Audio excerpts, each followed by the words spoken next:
तो दोस्तों, आज हम बांग्लादेश की सिचुएशन को डिस्कस करेंगे हर एंगल से। बांग्लादेश पिछले 1 साल से सिविल अनरेस्ट में है, सिविल वॉर में है।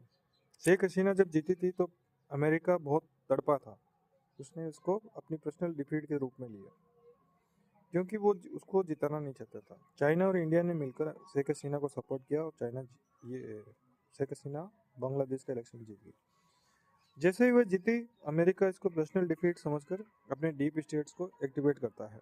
और आपको पता है कि इंडिया के अंदर भी बहुत सारी फॉरेन फंडिंग हुई थी। गवर्नमेंट जो है गठबंधन की वजह से अनस्टेबल बना।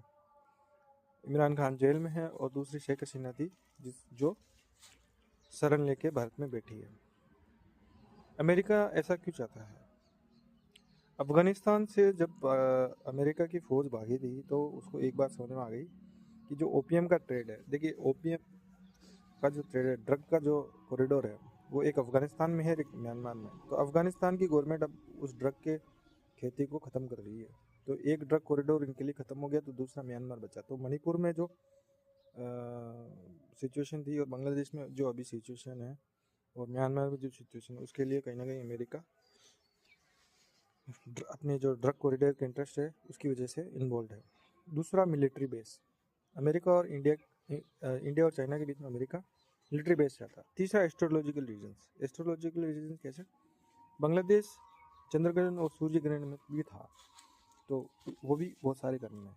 लेकिन उन सब कारणों के जियो पॉलिटिकल रीजन्स की बियॉन्ड भी एक रीजन है, वो है इकोनॉमिक और ट्रेड, और जो कह सकते हैं जो कॉरपोरेट जो कंपनीज हैं, वो भी एक कारण है। देखिए, बांग्लादेश की इंपॉर्टेंस क्या थी? अमेरिका एक गरीब बांग्लादेश जैसे गरीब देश में क्यों इंटरेस्ट ले रहा है? बांग्लादेश की लोकेशन प्लस लेबर। जब तक बांग्लादेश की लेबर की ज़रूरत थी तब तक बांग्लादेश की इम्पोर्टेंस थी। लेकिन अब क्या है कि मशीन लर्निंग और आर्टिफिशियल इंटेलिजेंस और इन सब से जनरेटिव लर्निंग से रोबोट्स बनने लग गए हैं, ह्यूमनॉइड्स, जो इंडस्ट्री में लेबर का काम करेंगे। तो इस इतनी बड़ी पॉपुलेशन का कोई यूज़ नहीं। बांग्लादेश की इंपॉर्टेंस लेबर को लेकर थी, अब लेबर नहीं चाहिए। पर ये पॉपुलेशन इकोलॉजी और एनवायरनमेंट के लिए ख़राब है। तो जितने भी गरीब देश हैं, नाइजीरिया, सूडान, सोमालिया, बांग्लादेश, ये सब सिविल वॉर में है। कारण इनकी पॉपुलेशन टारगेट पे है। अगले 5-6 महीनों के बाद में अगर साइक्लोन, फ्लड, अर्थक्वेक वगैरह आता है और भारत से या वर्ल्ड वॉर 3 छिड़ जाता है तो बांग्लादेश में फेमाइन भी आ सकता है। बहुत बड़ी आबादी बांग्लादेश की टारगेट पर है वेस्टर्न वर्ल्ड के।